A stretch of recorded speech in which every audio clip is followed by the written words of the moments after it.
Maarka audiobook by Naveed Sheikh, Chapter 3. The Silent March. Kashmir Valley, night. Forest line near Pahalgam. The camera glides low through mist-shrouded pines. A crescent moon bleeds pale light across the valley. The sound of boots muffled in wet leaves. The ghost unit.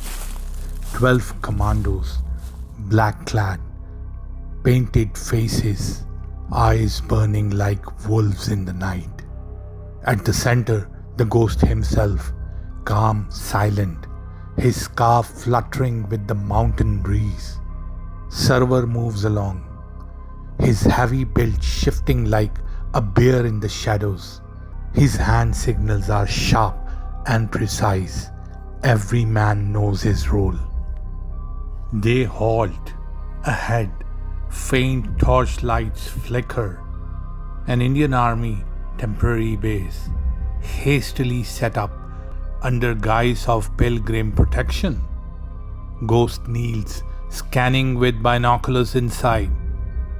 Crates marked with Indian Army supply codes, but stacked with civilian clothing and Muslim caps. Rifles, grenades, each tagged with false Pakistani factory stamps. 10 young men in detention, frightened, bearded scapegoats to be framed as terrorists. Server whispers, "They will shoot their own, then shoot these boys, blame us, same old playbook." The ghost exhales smoke coiling from his lips in the cold night. "Not this time. Call up Manawar and ask him to find out where they are keeping these people, and also the real shooters. Have they arrived already or not?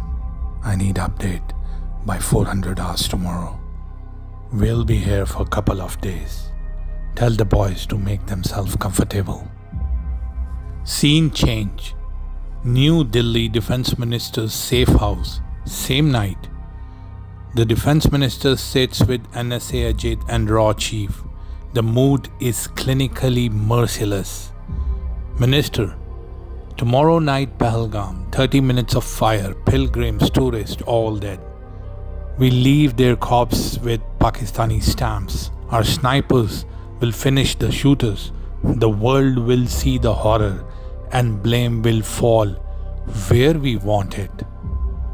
Ajit nods, but his eyes twitch. "And if the ghost intervenes?" The minister leans back, smirks coldly. "Then we bury him in the chaos he worships. A ghost can't haunt fire." Scene change location. Forest ridge overlooking Pahalgam. Dawn approaches. Ghost unit lies in the forest, motionless, camouflaged. The valley below comes alive with Indian troop movement, staging vehicles, undercover operatives, dressing the detained men into combat gear. Through his scope, the ghost watches a young detainee whisper a prayer, tears in his eyes. Server mutters, "They will burn Kashmir with Kashmiri blood." The ghost lowers his rifle, voice calm, grave. "Then we will haunt them before the first bullet leaves their gun." The camera pulls back, wide shot of the valley below crawling with Indian forces, the false flag machinery in motion, while in the high ridges the shadows stir. Ghost unit prepares to strike. The moonlight slices through jagged clouds. Pine trees sway in the freezing wind. Mist snakes across the earth, curling like spirits over the forest floor. Through the silence, faint crunches of boots. Ghost unit, 12 shadows, move like predators. No words, only hand signals, only breath.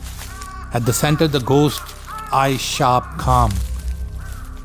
Every step placed with intent. His scarf whips faintly against his jawline, a reminder of the legend whispered across the front lines. Beside him, Server, massive, breathing steady, carrying the nylon leash of death from Dharam's captured days. His bulk makes no sound, unnatural for a man of his size. They halt. Server raises a fist. The column freezes. Ahead, a faint orange glow leaks through trees. Trucks with BSF insignia parked beside crates stamped Civilian Aid, Amarnath Pilgrims. Soldiers moving briskly under dim lamps, stacking rifles, grenades, and neatly folded shalwar kameez with Pakistani factory tags crudely stitched. Server speaks to Ghost. These guys are so old school. They use the same script every time. They are dressing the stage. Kashmiri boys as terrorists, rifles with fake marks. It's the same script as Pulwama, Mumbai or Samjhota. Ghost lowers the binoculars. His face unreadable. This time they write in our land. They think no one is watching. Manawar informed us about the shooters. Did you tell him to contact them and tell them the plan which the Indians are making? Yes, I already did. But you know that they have been paid heavily and they are being protected by the Indian army. So we need to wait another day. If they listen to Manawar, good. If they don't, for us, they are one of the same. Asad, you reach out the headquarters and update them on the situation and ask them, what should we do right now? Scene change. Inside Indian forward base Pahalgam sector same night. Bright light flickers inside a tent. Raw operatives in plain fatigues argue over documents. On the table, passports, pre-written communication, eyesight letterheads. A young detainee, 19-year-old Kashmiri student, bound and gagged, is dragged in. He's trembling, his eyes swollen from beatings. Colonel Mehta, the Indian handler, removes his gag. Tomorrow you'll play your part. Shoot when we say, die when we want. History will curse your name, not ours. The boy spits blood on the floor. His voice breaks, but says, Allah dekhega. You will all answer to this. Mehta smirks, slaps him hard. The guard drags the boy away. The Indian plan is in 3 layers. The first layer is 10 innocent Kashmiri detainees held in Indian jails for past 3 to 4 years. These boys are not trained, of course, so they will be given a gun and they are told that they need to shoot. And if they don't shoot, their family will suffer. But of course, as these boys are not trained, they won't be able to achieve the objective. So there is the layer 2. The layer 2 is the original shooters from different parts of India, paid to complete this job. They will be the one doing the real shooting. These are the people Ghost told Server to tell Manawar to contact and tell them about their plan, because there is a prime layer 1, trained Indian commandos, the snipers, who will snipe them once they complete their job. Scene change. South Block Defense Minister's safe house, New Delhi, same night. High-level meeting. Defense Minister, NSA Chief, Raw Chief, curtains drawn, whiskey glasses untouched. On a wall screen, a digital countdown. Operation Silence, 36 hours. Minister coldly, 30 minutes of chaos in Pahalgam. Pilgrims, tourists, foreign nationals slaughtered. The world will see Pakistan's fingerprints, and when they cry for justice, we'll strike across the border. No questions asked. Ajit leans forward, tense. And if the ghost interferes? The minister scoffs, almost amused. He thrives in shadows. We'll bury him in fire and light.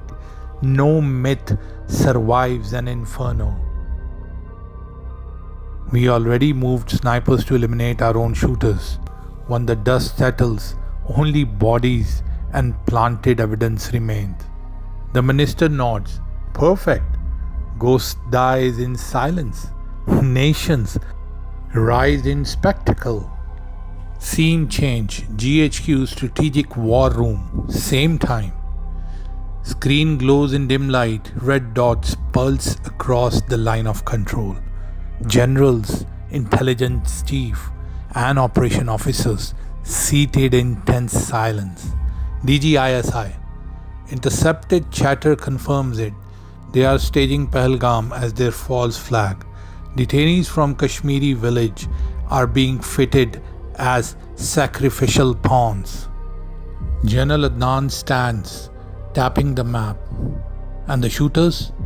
Muslims mostly from across India, handpicked to sell the lie. Once the snipers silence them, the narrative is complete. Delhi blames us. World condemns us. They win without firing at us. This is what they want? And then they bring out stage 2, targeting across the borders. This time, a different way. Not coming close to the line of control, using other projectiles, and then pressurize us not to respond. General Ali Abbas says, I don't think they're gonna go for stage 2. They know we will respond, so I don't think they will do that. Well, they have planned that. Let's see what they decide, but we need to be prepared. The Chief of General Staff.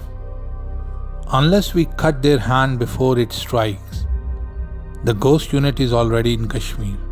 Their mission: infiltrate, observe, and intercept. The map zooms in Pahalgam Valley. A thin red circle marks the staging ground. The general's voice hardens. General Adnan, if they kill pilgrims, war is inevitable. If ghost stops them, war is preventable. Yes, there is a possibility, but I have a different opinion, DGISI speaks. From the preparation and from our intel, I think they are going to go ahead with everything they have planned. If the ghost unit interferes, this will give them legitimacy. This is what they want. I think we must restrain. Wait and watch what exactly the Indians do. The table nods in agreement. Scene change. Forest ridge overlooking Pahalgam, pre-dawn. The ghost unit lies belly down in forest, rifles propped, scopes glowing faint green under night vision. Below, Indian troops unload crates. Detainees are forced into combat fatigues. Pilgrim tents nearby, sleeping innocents who don't know they are marked for slaughter. Ghost pees through his scope. A child clings to his father near the pilgrim tents, innocent, unaware. His breath forms a thin cloud. He whispers, voice like steel. They will burn Kashmir with Kashmiri blood. Server crouched beside him, checks his weapon, his jaw clenched. So what's the order? Order is to wait and watch, till deemed necessary. Scene change. Remote safe house, outskirts of Anantnag. A late night. Munawar's house. A dim lantern flickers inside crumbling mud house. Suddenly a soft knock. Not the kind of knock they are used to. A rhythm, 3 taps. Silence, 2 taps. The youngest operative says, "It's him." The door opens. A shadow fills the flame. The ghost enters, scarf masking half his face, eyes burning with intent. Behind him, Colonel Abbas and Captain Asad. The men instinctively stand uneasy. Ghost doesn't waste time. He spreads photos across the table. Images stolen from the ridge hours earlier, the detainees, the weapons, the pilgrim tents. Raw has planted shooters. Muslims from Hyderabad, Bhopal and Lucknow. Their job is to fire on pilgrims, on tourists. They will kill and then be killed by Indian snipers. Blame will fall on Pakistan. It will be the detainees' bodies that will be shown to the media. Manawar speaks. So Pulwama again. Ghost slams a knife into the table. His voice drops to a whisper colder than the night. Not again. This time we decide who bleeds. He leans in, eyes drilling into the men. Find these shooters the moment Indians drop them in the jungle. Contact them. Tell them the truth. When the first shot is fired, India's own snipers will kill them. They will die nameless. Their families will be haunted. Unless... One of the operatives says, "Unless what, sir?" Ghost exhales slowly, his words deliberate. Unless they abandon, run and save their lives, or turn the barrel the other way, kill their handlers once the stage is set. Let the lead drown in its own fire. Tell them if they need help, we can help. But they should exit the scene on the last moment. The room goes silent, the lanterns flickers. Outside, dogs bark in the distance. Asad steps forwards, heavy voice like thunder. If they betray us, they burn with them. If they listen, they live to see the truth. Choose carefully. Scene change, Kashmir Valley forest part. Just before dawn. Ghost and server emerges from the safe house. The mist clings to them. The world is still. Server breaks the silence. You've warned them to abandon. You gave them mercy. Ghost lights a cigarette. Eyes fixed on distant glow of Pahalgam. Smoke coils into the freezing air. Even a pawn deserves a choice. Let's see if they choose life or death. The camera pulls back wide, showing the valley below buzzing with Indian troops movement, while above, in the ridges, Ghost unit melts back into the forest. To be continued.